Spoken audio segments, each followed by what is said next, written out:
ये देखो भाई साहब क्या हो रहा है भाई साहब, हमारे सामने पूछने वाला है भाई साहब, वो जोर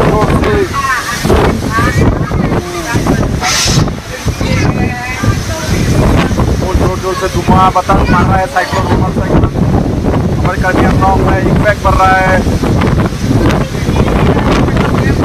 ये देखिए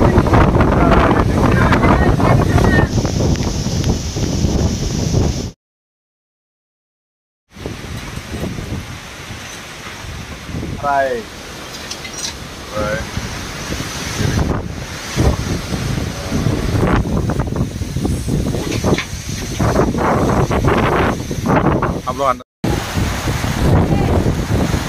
này cổ động có bảy váy này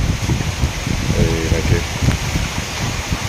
cái bang nó sụt về đây này và rimal và này có bao nhiêu người phải gửi đến thì chúng mình cổ động có bảy váy này này कोई channel बना दें। भाई साहब देखो mango सब गिर गया है हमारा मैंगो जान जो नहीं लोग गासिबो सिरिजोबबाय बारदों गासिबो आरो जायगा लुथु लुथानो गासिबो सिरिजोबबाय नोंथांमोन आं देखाबाय नै बाराबो जिबारगासिनो गासिबो सारा थाइजौ दङ नायदो थारा गासिबो बारजों बायजोबबाय।